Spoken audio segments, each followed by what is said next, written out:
ان شاء الله.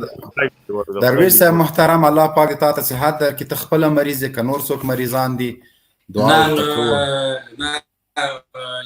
جنرال صاحب زه خپل مریض نه یم، خو دا شفاخانې داسې مریض راولي نو اته سیستم ټول سره بدلې ګوره د خورۍ ملیا شی راغوستي.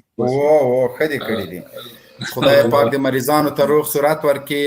اوس دغه افغانانو ته وایي چې په خارج کې له هېواده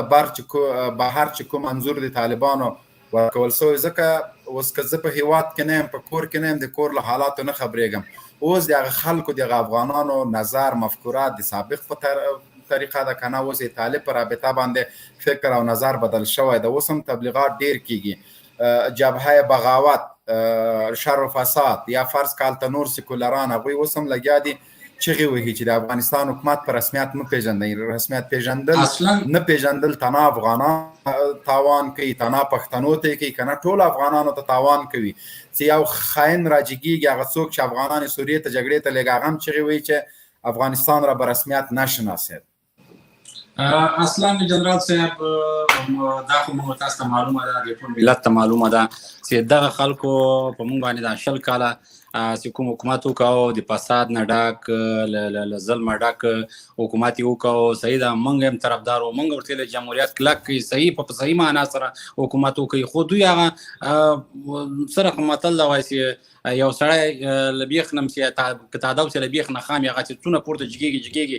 آخر یو ورځ راولېږي. دوی له بیخ نه کاږه وو، د وطن ته وفاداره نه وو، د خاورې ته وفاداره نه وو، د ملت ته وفاداره نه وو. چې سړی د ملت ته او د افغانستان خاورې ته او اسلام ته وفاداره نه، نو هغه یو ورځ نه یو ورځ دا بار چپه کېږي، منزل ته نه رسېږي. هماغسې څوم چې دوی ونه رسېدل او نیمګړي لاړل، خو بیا هم دوی خپل جبونه ښه مکمل ډک کړي. د غریب ملت یې تباه کړه، که د پنجشیر ده، که د لوګر ده، که د هر ولایت ده، ملت یې تباه کړه. دوی خو ځانونه ښه پورې ماموره خارج کې بینګونه ډک کړي دي، دوی څه له کوره ځي. خو ملت ته الله تعالی نور ویښ کړي، نور ملت باید دغسې غدارانو د دغه رقم پردیپالو په خوله باندې پیازو نه خوري. نور د خپل وطن ته باید موږ خپله وفادار سو. اوس که طالبانو باندې خارجیان څومره پابندي ولګي، څومره سفرونه دوی باندې لغوه کړي چې تاسو سفر نه شئ کوئ، یا پیسې دې موږ بندي کړي دي، یا هر مشکل چې رافع کوي، دا ګوره د یوازې د طالب تاوان نه دی، دا د خوار ملت تاوان ده. دا خوار ملت سره ظلم کول دي. اوس موږ که افغانان چېرته ځان ته څوک افغان وایي او د دې خاورې بچی وایي، زه خپله دغه رکه پوهېږي جنرال صاحب، تا ته معلومه ده زه په خارج کې یم، فرانسه کې یم، ټول دا ملګري دوستان خو ما غږ نه مې پېژني که خوارین اوس لږ بدل غوندې ښکاري. نو خبره ده چله چې څومره چې موږ په دغه امارت یا په دې نظام باندې پابندي راځي، دا د موږ تاوان ده. ځکه ما مخکې افغانستان ته تلم په 500 روپۍ یا په 600 روپۍ ما ټیکټ کوم، اوس دا پابندیانې راغلي، دا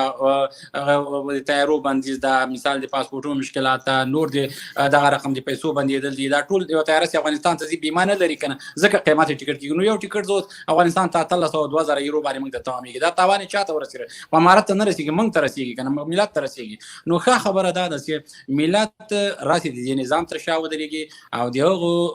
پردیپالو خرڅو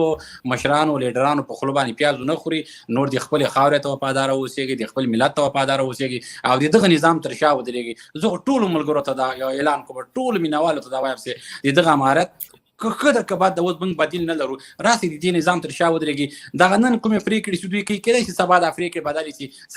کېدای شي بله ورځ کېږي شي، بیا به د موږ ټول خوشحاله او په یو کاسه به سره ناست یو. نو اوس کوشش وکړئ چې دغه د پردیپالو په خوله باندې پیاز مه خورئ او د هغوی په خوله باندې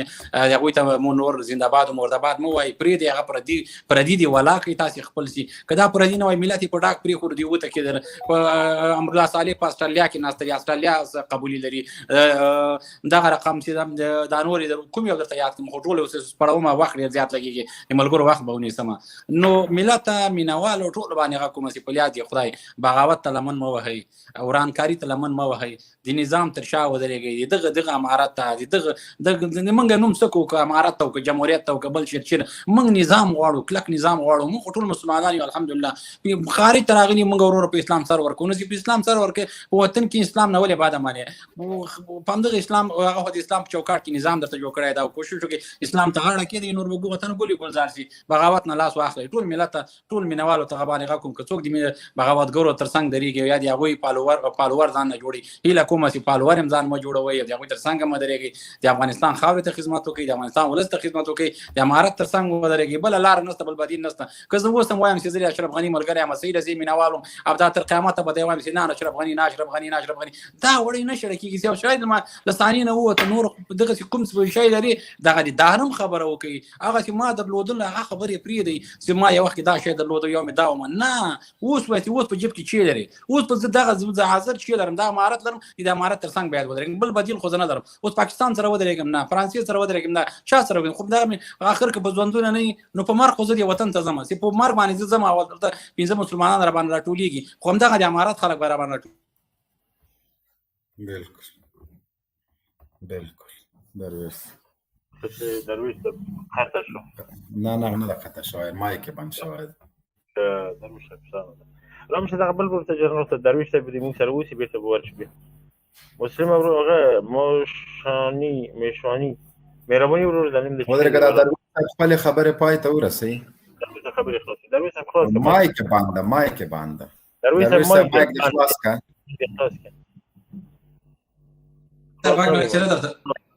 او اوس مهرباني وکړه جنرال صاحب نه یو زنګ را ټلیفون هم قطع کوم ما لازم یو کېما د زنګونه را تر خلک د مریض